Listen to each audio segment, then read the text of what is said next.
જૂનાગઢ જિલ્લાના કેશોદમાં આહિર સમાજના 30 નવદંપતીઓએ પ્રભુતામાં પગલાં માંડ્યા છે। કેશોદ બાયપાસ ચાંદીગઢના પાટિયા નજીક આહિર સમાજના આહિર યુવા મંચ આયોજિત 11મા સમૂહ લગ્નોત્સવનું આયોજન કરાયું હતું અને આ સમૂહ લગ્નમાં 30 નવદંપતીઓએ ભાગ લીધો હતો। આ પ્રસંગે કન્યાઓએ કરિયાવરના દાતા સુરતવાળા રામદેવભાઈ ઉકાભાઈ ભાદરકા અને તેમના પુત્ર રાહુલભાઈ તરફથી પેટી પલંગ ડ્રેસિંગ કબાટ સહિતની ચીજ વસ્તુઓ કરિયાવર તરીકે ભેટ કરી હતી। આ સામાજિક પ્રસંગે દાતાઓ તરફથી મોટું દાન પ્રાપ્ત થયું હતું। આ સમૂહ લગ્ન પ્રસંગે મુખ્ય આચાર્ય શાસ્ત્રી ભાસ્કરભાઈ જોશી સહિતના ભૂદેવોએ શાસ્ત્રોક્ત વિધિ સાથે લગ્ન કરાવી નવદંપતીઓને આશીર્વચન આપ્યા હતા।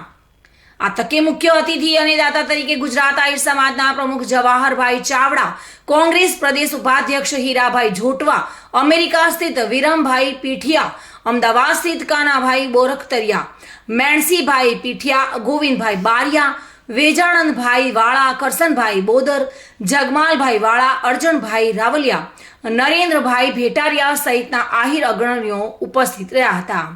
આ તમામ મહેમાનોનું નાની દીકરીઓ દ્વારા કુમકુમ તિલક કરવામાં આવ્યું હતું અને યુવા મંચ દ્વારા પુષ્પ ગુચ્છ આપી હાર તોરા સાથે સન્માન કરાયું હતું। આ સમૂહ લગ્ન પ્રસંગે જવાહરભાઈ ચાવડાએ દેખાદેખી છોડી ખોટા ખર્ચાઓ બંધ કરી સમૂહ લગ્નમાં જોડાવા હાકલ કરી હતી, જેથી સમાજ મળે તો તેમનો વિચાર પણ એક બને તેવું સૂચન કર્યું હતું। જૂનાગઢથી નિલેશભાઈ લાખાભાઈ ગરેણિયા દ્વારા સતત 8મા સમૂહ લગ્નના જમણવારના દાતા તરીકે યોગદાન આપ્યું હતું। આ પ્રસંગે કેશોદ શહેર અને તાલુકાના 400 કરતા વધુ કાર્યકર્તાઓ સમૂહ લગ્ન સફળ બનાવવા માટે લગ્નની વિવિધ સમિતિ સેવા આપી હતી। આ લગ્ન પ્રસંગે શિક્ષકોની ટીમ દ્વારા લગ્ન ગ્રંથિથી જોડાયેલા દંપતીઓને લગ્ન પ્રમાણપત્ર આપવામાં આવ્યા હતા અને કુંવરબાઈનું મામેરું તથા 7 ફેરા સહાય માટે તમામ કાગળોની કામગીરી પૂર્ણ કરવામાં આવી હતી। આ કાર્યક્રમનું સંચાલન માલદેવભાઈ ચોચા દ્વારા કરાયું હતું અને કાર્યક્રમને સફળ બનાવવા યુવા મંચ પ્રમુખ રાજુભાઈ ભેડા, માલદેવભાઈ બારિયા, યોગેશભાઈ વાળા સહિતના કાર્યકર્તાઓએ જહેમત ઉઠાવી હતી અને કાર્યક્રમને સફળ બનાવ્યો હતો।